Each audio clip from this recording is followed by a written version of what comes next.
Hello student, welcome to my channel KYT classes. तो बच्चों, आज हम सीटेट यूपीटेट के, आप जैसे कि जानते हैं कि आपके एग्ज़ाम्स होने वाले हैं।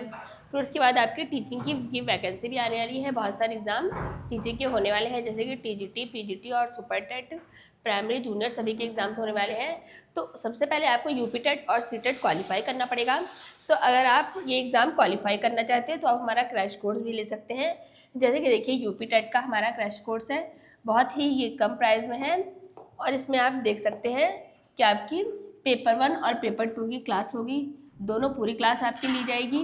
फिर उसके बाद आपकी 200+ आवर क्लास होंगी और फिर यूपी टेट की बाईलिंगुअल पीडीएफ भी दिए जाएंगे आपको। और आज तक जितने भी यूपी टेट के एग्ज़ाम हो चुके हैं 10 साल के, उसकी डिटेल में एनालिसिस की जाएगी और 15+ मॉक टेस्ट भी आपको प्रोवाइड किए जाएंगे।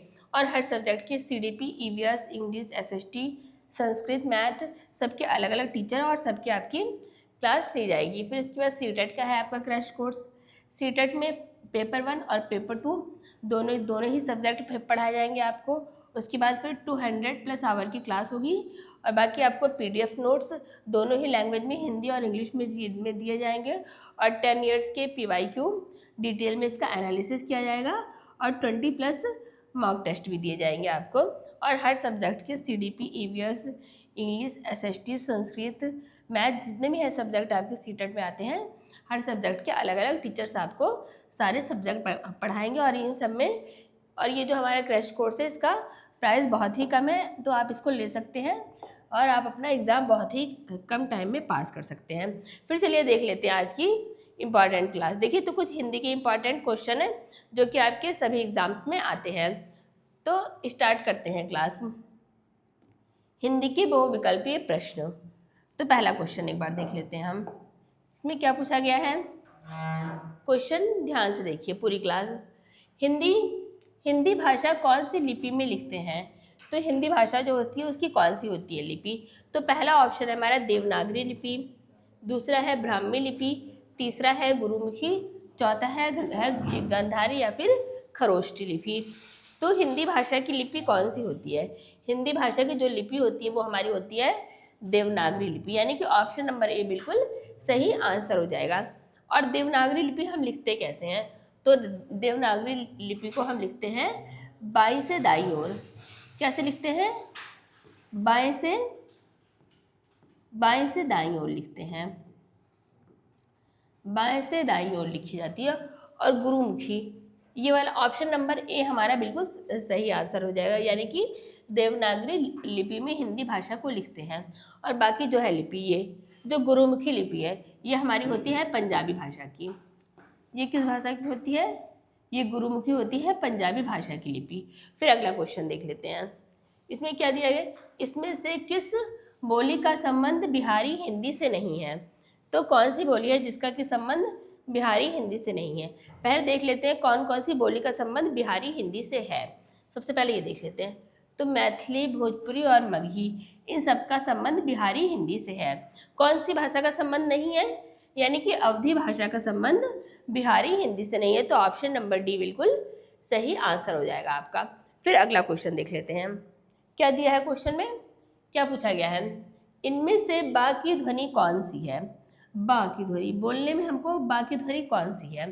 तो पहला ऑप्शन है ऊष्म व्यंजन, दूसरा ऑप्शन नंबर बी है ओष्ठ व्यंजन, तीसरा है दंतीय व्यंजन, चौथा है तालव्य व्यंजन। तो बा जो है, बा की ध्वनि कौन सी है? तो हम लोग चारों ऑप्शन को भी अच्छे से देख लेते हैं। ऊष्म व्यंजन, ऊष्म जो व्यंजन होते हैं वो कौन कौन से होते हैं? ऊष्म व्यंजन होते हैं हमारे श, सा और सटकोट वाला हिस्सा और हा। ये सब जो होते हैं वो हमारे होते हैं ऊष्म व्यंजन। ये चारों क्या होते हैं? ऊष्म व्यंजन। और फिर उसके बाद ओष्ठक। अब देखने पहले देख लेते हैं दंती। तो दंती जो जो व्यंजन होते हैं वो कौन कौन से होते हैं? जो दंती होते हैं वह व्यंजन वो होते हैं च, छ, ज, झ और या इया। ये सब हमारे होते हैं दंतीय व्यंजन। और तालव्य में क्या होते हैं? तालव्य में जो व्यंजन होते हैं वो होते हैं ता, था, दा, धा और ना। ये होते हैं तालव्य व्यंजन। और ओष्ठक क्या होते हैं? ओष्ठक जो व्यंजन होते हैं वो होते हैं प, फ, प, फ, ब, भ, म। ये क्या होते हैं? ओष्ठक व्यंजन। तो पूछा क्या गया है कि बा कौन सा है व्यंजन, तो बा कौन से में आ रहा है? बा हमारा आ रहा है ओष्ठक व्यंजन में। तो ओष्ठक यानी कि ऑप्शन नंबर बी बिल्कुल सही आंसर हो जाएगा। इसका बा हो जाएगा हमारा ओष्ठक व्यंजन। ऑप्शन नंबर बी बिल्कुल सही आंसर हो जाएगा। फिर चलिए देख लेते हैं अगला क्वेश्चन। निम्नलिखित में से शब्द अक्ष का पर्यायवाची कौन सा है? तो शब्द जो लिखा है अक्ष, तो अक्ष का पर्यायवाची क्या है? अक्ष किसे हम कहते हैं? दृग या आँख को, या नसिका को, पैर को, या दिशा को? तो अक्ष जो होता है, अक्ष किसका पर्यायवाची होता है? अक्ष जो होता है वो हमारा आँख का पर्यायवाची होता है। यानी कि ऑप्शन नंबर ए बिल्कुल सही आंसर हो जाएगा। अक्ष आँख का पर्यायवाची होता है। और आँख का पर्यायवाची क्या क्या होते हैं? और पर्यायवाची हम देखेंगे आँख के तो होते हैं नेत्र, नयन, या फिर लोचन भी हम कहते हैं आँख को, लोचन। तो ये सब जो होते हैं वो हमारे आँख के पर्यायवाची होते हैं। तो फिलहाल ऑप्शन हमारा ए सही हो जाएगा। अक्ष का पर्यायवाची क्या होता है? आँख। और एक चीज़ और देखेंगे कि अक्ष का समानार्थी शब्द क्या होता है, अगर हम जानना चाहें तो अक्ष का समानार्थी जो होता है, एक चीज़ और हम बोलते हैं अक्ष को हम बोलते हैं धुरी भी। जैसे कहा जाता है कि पृथ्वी अपनी धुरी पर घूमती है, तो उसको भी हम अक्ष कहते हैं। धुरी का समानार्थी भी अक्ष होता है, और अक्ष आँख को भी कहते हैं। ठीक है। फिर चलिए और कुछ इंपॉर्टेंट क्वेश्चन देख लेते हैं। तो क्या दिया हुआ है अगला क्वेश्चन? अगला सवाल देखिए क्या दिया है। इनमें से रसाल का पर्यायवाची शब्द कौन सा है? रसाल का पर्यायवाची क्या है? तो देखिए जो रसाल शब्द होता है वो किसका पर्यायवाची है? चारों ऑप्शन में से पहला है आम, नींबू, इमली या जामुन। तो रसाल किसका पर्यायवाची है? रसाल है हमारा आम का पर्यायवाची। यानी कि ऑप्शन नंबर ए बिल्कुल सही आंसर हो जाएगा। फिर अगला सवाल, निम्नलिखित में से तत्सम शब्द का चयन करना है। तो इसमें से तत्सम शब्द कौन सा है?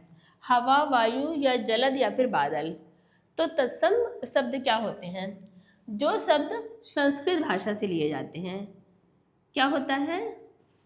जो शब्द संस्कृत भाषा से लिए जाते हैं, जो संस्कृत भाषा के शब्द होते हैं। कौन सी भाषा के होते हैं? संस्कृत भाषा के जो शब्द होते हैं और संस्कृत भाषा से ही लिए जाते हैं, उसको हम कहते हैं तत्सम शब्द। तो चारों ऑप्शन में से तत्सम कौन सा होगा? तत्सम होगा इसमें से वायु। यानी कि ऑप्शन नंबर बी बिल्कुल सही इसका आंसर हो जाएगा।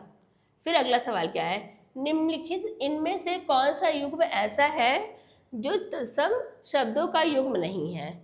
यानी कि तत्सम इसमें से कौन से शब्द नहीं है, कौन सा जोड़ा जो है वो तत्सम शब्दों का नहीं है? तो देख लेते हैं। पहला ऑप्शन क्या है?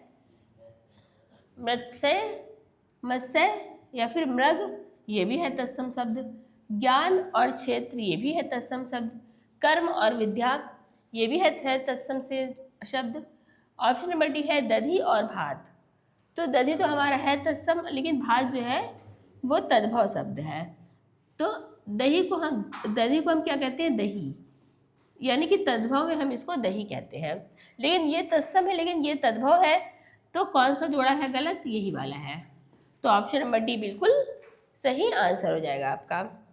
फिर अगला क्वेश्चन क्या दिया है? निम्नलिखित में से इनमें से शुद्ध वाक्य की पहचान करना है। तो चारों वाक्यों में से जो चारों वाक्य लिखे हैं इसमें से शुद्ध वाक्य कौन सा है? पहला दिया है आज अधिक सर्दी है, अगला दिया है आज बेशुमार सर्दी है, और तीसरा दिया है आज बेहद सर्दी है। तो कौन सा ऑप्शन ठीक होगा? ऑप्शन नंबर सी, यानी कि आज बेहद सर्दी है। तो ऑप्शन सी बिल्कुल सही आंसर हो जाएगा आपका। फिर चलिए और क्वेश्चन देखते हैं।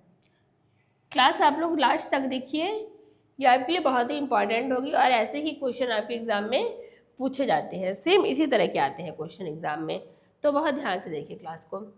पहला क्वेश्चन, फिर अगला क्वेश्चन क्या दिया है, क्वेश्चन नंबर 9, इनमें से जातिवाचक संज्ञा बतानी है, कौन सी हो जाएगी। तो चारों ऑप्शन में से कौन सी जातिवाचक संज्ञा होगी हमारी। तो जातिवाचक संज्ञा कौन सी है, देखते हैं, लड़का, सेना, श्याम या फिर दुख। तो चारों में से जातिवाचक संज्ञा कौन सी होगी। पहला क्या है, लड़का, सेना। सेना जो वो हमारा हो जाएगा, ये हो जाएगी भाव, ये हो जाएगी समूहवाचक संज्ञा। सेना क्या है, समूहवाचक संज्ञा, समूहवाचक संज्ञा, सेना हो गई ये। फिर अगला है श्याम। श्याम हो जाएगी व्यक्तिवाचक संज्ञा। क्या हो जाएगी, श्याम, श्याम हो जाएगा व्यक्तिवाचक संज्ञा, श्याम हो जाएगी व्यक्तिवाचक संज्ञा। दुख, दुख क्या है, दुख एक भाव है, एक फीलिंग है, हमारी इमोशंस है। तो दुख क्या हो जाएगी, भाववाचक संज्ञा। दुख हो जाएगा हमारा भाववाचक संज्ञा, दुख हमारा भाववाचक संज्ञा हो गया, ठीक है। फिर अगला है लड़का। अब देखिए क्या बचा है, लड़का। तो लड़का क्या है, लड़का, आदमी, एक ये सब चीज़ें, या लड़की, ये सब चीज़ें क्या होती हैं, एक जाति का बोध कराती हैं। तो हमारा ये हो जाता है जातिवाचक संज्ञा, इसको हम क्या कहेंगे, जातिवाचक संज्ञा, ठीक है। तो हमारा ऑप्शन नंबर ए बिल्कुल सही हो जाएगा, यानी कि लड़का आंसर हो जाएगा। जातिवाचक संज्ञा कौन सी है, लड़का है जातिवाचक संज्ञा। फिर अगला क्वेश्चन दिया है, क्वेश्चन नंबर 10, स्थायी भावों की संख्या कितनी होती है, 121, 11, 10 या 9। तो स्थायी भाव जो होते हैं उनकी संख्या हमारी होती है 9। तो ऑप्शन नंबर डी बिल्कुल सही आंसर हो जाएगा, स्थायी भावों की संख्या 9 हो जाएगी। फिर सवाल नंबर 11 दिया है, प्रकृति के सुकुमार कवि किसे कहा जाता है। तो प्रकृति के सुकुमार कवि सूर्यकांत त्रिपाठी निराला, जयशंकर प्रसाद, सुमित्रानंद पंत या फिर महादेवी वर्मा। तो प्रकृति के सुकुमार कवि, प्रकृति के सुकुमार कवि कौन से हैं, ये हमारे सुमित्रानंद पंत, सुमित्रानंदन पंत हैं, यानी कि ऑप्शन नंबर सी बिल्कुल सही आपका आंसर हो जाएगा। फिर अगला क्वेश्चन देखिए, ये बहुत ही इंपॉर्टेंट है अगला सवाल जो है आपका, क्योंकि ये वाला एग्जाम में पूछा था क्वेश्चन और लगभग बच्चे इसमें हो जाते हैं कंफ्यूज बिल्कुल। तो इसको आप बहुत ध्यान से देखिए तो आपको समझ आएगा कौन सा ऑप्शन सही है। कवि का शुद्ध स्त्रीलिंग शब्द क्या है। तो कवि का स्त्रीलिंग क्या है, कवित्री, कवियत्री, कवियत्री या कवियत्री। तो देखिए कौन सा सही होगा। तो कवि जो होता है, कवि का स्त्रीलिंग शब्द जो होता है कवित्री। तो कवित्री ऑप्शन नंबर डी वाला जो कवित्री लिखा है, यानी कि कवित्री हम लिखेंगे ऐसे, तो यही वाला ऑप्शन सही हो जाएगा, यानी कि ऑप्शन नंबर डी बिल्कुल सही हो जाएगा। कई बार ऑप्शन में पूछा भी जाता है क्वेश्चन में कि कवित्री का सही वर्ड कौन सा लिखा हुआ है। तो 4 ऑप्शन दिए रहते हैं, उसमें मात्राओं का आपका हेरफेर किया जाता है और आपका आंसर हो जाता है गलत। तो इसलिए कवित्री आप 2-3 बार लिख करके देख लीजिए कि कवित्री शब्द लिखा कैसे जाता है, तो आपका आंसर बिल्कुल आपको समझ में आ जाएगा। तो कवित्री हमारा कैसे हम मात्राओं का ध्यान रख के कवित्री सही लिख सकते हैं। फिर चलिए आगे के सवाल देख लेते हैं। अगले सवाल में क्या पूछा गया है, महोत्सव, महोत्सव का संधि विच्छेद क्या है, सही संधि विच्छेद क्या है, महोत्सव का संधि विच्छेद। तो महोत्सव हम कैसे लिखेंगे, पहला है महोधन उत्सव, दूसरा है महाधन उत्सव, तीसरा है महीधन उत्सव, चौथा है महधन उत्सव। तो क्या हो जाएगा, ऑप्शन नंबर बी जो है, यानी कि ये ऑप्शन नंबर बी हमारा महाधन उत्सव आंसर बिल्कुल सही हो जाएगा। महाधन उत्सव हो जाएगा इसका संधि विच्छेद। और ये कौन सी होगी संधि, यह हमारी हो जाएगी गुण संधि। संधि कौन सी हो जाएगी, ये गुण संधि होगी ये, यानी कि ऑप्शन नंबर सवाल बी बिल्कुल सही हो जाएगा। फिर अगला सवाल है, चौराहा शब्द में कौन सा समास है। तो चौराहा शब्द जो है उसमें कौन सा समास है, कर्मधारय या द्वंद्व या द्विगु समास या फिर अवयवी भाव। तो कौन सा हो जाएगा, चौराहा यानी कि 4 रास्तों का समूह, 4 रास्तों का समूह, 4 रास्तों का समूह यानी कि चौराहा। तो चौराहा कौन सा हो जाएगा समास? ये हो जाएगा हमारा द्विगु समास, यानी कि ऑप्शन नंबर सी बिल्कुल सही आंसर हो जाएगा। फिर अगला सवाल, मुहावरा दिया है, अंधे की लाठी, मुहावरे का अर्थ क्या है? तो अंधे की लाठी मुहावरा, इसका ऑप्शन ए है गवार व्यक्ति, बी है अनपढ़ व्यक्ति, सी है एकमात्र सहारा, डी है बिल्कुल असमर्थ होना। तो कौन सा सही हो जाएगा? ऑप्शन नंबर सी एकमात्र सहारा, बिल्कुल सी बिल्कुल सही आंसर हो जाएगा आपका। फिर अगला सवाल में क्या पूछे, निम्नलिखित में से कौन सा शब्द बिजली का पर्यायवाची नहीं है? बिजली का पर्यायवाची कौन सा शब्द नहीं है? तड़ित, चंचला, सौदामिनी या चंचरीक। तो कौन सा शब्द बिजली का पर्यायवाची नहीं है? तो कौन सा नहीं होगा? तड़ित भी है बिजली का पर्यायवाची, चंचला भी है, सौदामिनी भी है, तीनों बिजली के पर्यायवाची शब्द हैं आपके। चंचरीक, चंचरीक ये बिजली का पर्यायवाची नहीं है। अगर चंचरीक बिजली का पर्यायवाची नहीं है तो ये किसका पर्यायवाची शब्द है? तो चंचरीक किसका पर्यायवाची है? तो किसका है? ये हमारा भौरे का, ये भौरा, भौरा जो होता है चंचरीक भौरा का पर्यायवाची शब्द है। ठीक है, तो ऑप्शन नंबर डी बिल्कुल आपका सही आंसर हो जाएगा इसका। फिर चलिए और सवाल देखते हैं। और सवालों में क्या पूछा गया है? जो सब कुछ जानता हो के लिए एक उपयुक्त शब्द। जो सब कुछ जानता हो उसको क्या कहते हैं? सर्वज्ञ, अल्पज्ञ, बहुज्ञ या फिर अज्ञ। तो उसको क्या कहेंगे चारों में? जो सब कुछ जानता है उसको हम कहेंगे सर्वज्ञ, यानी कि इसको सब कुछ हो पता। तो ऑप्शन नंबर ए बिल्कुल सही आंसर हो जाएगा। और 18 क्वेश्चन नंबर है, आकाश का विलोम शब्द क्या है? तो आकाश शब्द है, इसका क्या विलोम होगा? धरती, पाताल, अनर्थ या अघ। तो आकाश का विलोम क्या होगा? पाताल। ऑप्शन नंबर बी बिल्कुल सही आंसर हो जाएगा। फिर अगला सवाल देखते हैं, नीलकंठ में कौन सा समाज है? तो शब्द क्या दिया है हमारा? नीलकंठ। तो कौन सा समाज में? इनमें बहुव्रीहि या तत्पुरुष या अव्ययी भाव या फिर द्वंद्व समास। तो नीलकंठ, नीलकंठ को हम अगर हम लिखेंगे तो कैसे लिखेंगे? नीला है कंठ जिसका, क्या लिखते हैं हम? नीला है कंठ जिसका। तो नीला है कंठ जिसका, तो किसका होता है कंठ नीला? नीला है कंठ जिसका अर्थात कि भगवान शिव। कौन होते हैं? भगवान शिव। किसको हम कहते हैं? है भगवान शिव को। तो नीला है कंठ जिसका यानी कि अर्थात है भगवान शिव।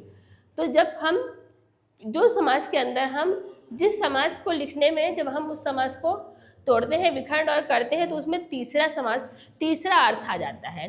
जब समाज को हम विग्रह जब करते हैं तो उसमें अगर तीसरा अर्थ आ जाए तो उसको हम क्या कहते हैं? बहुव्रीहि समास कहते हैं। कौन सा कहते हैं? बहुव्रीहि समास। तो ऑप्शन नंबर ए बिल्कुल सही हो जाएगा। फिर अगला सवाल है, गोदान किसकी प्रसिद्ध रचना है? गोदान महादेवी वर्मा या मुंशी प्रेमचंद्र या फिर तीसरा ऑप्शन है जयशंकर प्रसाद, चौथा है सूर्यकांत त्रिपाठी निराला। तो गोदान है किसकी है वो रचना प्रसिद्ध? तो किसकी है? Munshi Premchandra. Option number B बिल्कुल सही आंसर हो जाएगा। फिर अगला देख लेते सवाल, इसमें क्या दिया गया है? अगले सवाल में क्या पूछा है? निम्नलिखित में से कौन सा वर्ण स्पर्श व्यंजन नहीं है? तो स्पर्श व्यंजन कौन सा नहीं है? क, च, ट, ये हमारे तीनों स्पर्शी व्यंजन है। क वर्ण, च वर्ण और ट वर्ण, ये स्पर्शी व्यंजन है आपके तीनों। या जो होता है ये अंतस्थ होता है। क्या होता है? अंतस्थ व्यंजन होता है। या कौन कौन से होते हैं अंतस्थ? या, रा, ला, या, रा, ला और व, ये होते हैं अंतस्थ, यानी कि ऑप्शन नंबर सी बिल्कुल सही आंसर हो जाएगा। अगला सवाल है, सज्जन शब्द में कौन सा उपसर्ग उपयुक्त हुआ है? तो सज्जन शब्द में कौन सा उपसर्ग जो वो शब्द होते हैं जो आगे लगाए जाते हैं। तो उपसर्ग कौन सा होता है सज्जन में? इसका हो जाएगा सत, झन, जन यानी कि ऑप्शन नंबर डी बिल्कुल सही आंसर हो जाएगा। तीसरा क्वेश्चन, घबराहट में कौन सा प्रत्यय है? तो प्रत्यय क्या होता है? जो शब्द के पीछे लगाए जाते हैं। जब हम वो करते हैं विखंड, जो हम संधि विग्रह जब करते हैं, जब विग्रह करते हैं उस शब्द का, तो जो शब्द पीछे लगते हैं उनको हम कहते हैं प्रत्यय। तो घबराहट का प्रत्यय क्या होगा? आहट। घबराधन आहट, इसको हम करेंगे तो घबराधन आहट हो जाएगा। तो ऑप्शन नंबर ए बिल्कुल सही आंसर हो जाएगा। रामचरितमानस किस भाषा में लिखी है? तो रामचरितमानस कौन सी भाषा में लिखी गई है? ब्रज, अवधी, मैथिली या मगही? तो कौन सी भाषा? अवधी भाषा में लिखी गई है। और लिखा किसने है? लिखा है तुलसीदास ने। तुलसीदास ने लिखा है रामचरितमानस। ठीक है, फिर अगला सवाल देख लेते हैं। और सवाल, इनमें से शुद्ध वर्तने वाला शब्द कौन सा है? उज्ज्वल, उज्ज्वल, उज्ज्वल या फिर उज्ज्वल? तो कौन सा है? ऑप्शन नंबर सी, यानी कि जहाँ पर 2 बार जा आधा लिखा है उज्ज्वल, वही वाला उज्ज्वल ठीक है। ये क्वेश्चन भी बार बार एग्जाम में वे पूछा जाता है और कंफ्यूज जाते हैं बच्चे इसको देख के।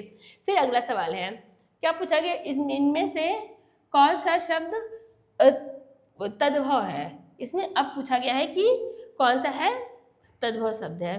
तो कौन सा? अग्नि या पुष्प या शलाका या फिर कान? तो कौन सा हो जाएगा? कान। ऑप्शन नंबर डी बिल्कुल सही आंसर हो जाएगा। फिर चलिए अगला सवाल देखते हैं। वीर रस का स्थायी भाव क्या है? वीर रस का स्थायी भाव क्या होगा? रति, उत्साह, हास्य या क्रोध? तो जो वीर रस होता है, वीर रस का स्थायी भाव होता है हमारा उत्साह। ऑप्शन नंबर बी बिल्कुल सही आंसर हो जाएगा। फिर अगला सवाल पूछा 28 नंबर, स्वागत का सही संधि विच्छेद क्या होगा? तो स्वागत का क्या होगा संधि विच्छेद? स्वाधनगत, सुधन आगत, स्वाधन आगत या साधन वागत? तो क्या होगा? सुधन आगत, यानी कि ऑप्शन नंबर बी बिल्कुल सही आंसर हो जाएगा। फिर चलिए थोड़े से कुछ लास्ट है क्वेश्चन, उनको भी देख लेते हैं। क्या पूछा गया है इसमें? मुहावरा। आँख का तारा मुहावरे का अर्थ क्या है? बहुत प्यारा होना या दुश्मन होना या फिर आंखों में दर्द? ऑप्शन नंबर डी है तारे दिखाई देना। तो आँख का तारा, आँख का तारा का अर्थ क्या होता है? मुहावरे का मतलब बहुत ही प्यारा होना। तो ऑप्शन ए बिल्कुल सही हो जाएगा। हिंदी दिवस कब मनाया जाता है? 14 सितंबर या 15 अगस्त, 26 जनवरी या फिर 2 अक्टूबर? तो हिंदी दिवस कब मनाया जाता है? 14 सितंबर, यानी कि ऑप्शन ए बिल्कुल सही हो जाएगा। तो ये आज के आपके कुछ इंपॉर्टेंट क्वेश्चन थे जो कि आपके सारे एग्ज़ाम के लिए बहुत ज़रूरी हैं। तो क्लास आपको अच्छी लगे तो इसको लाइक करिए और चैनल को सब्सक्राइब करिए। Thank you class.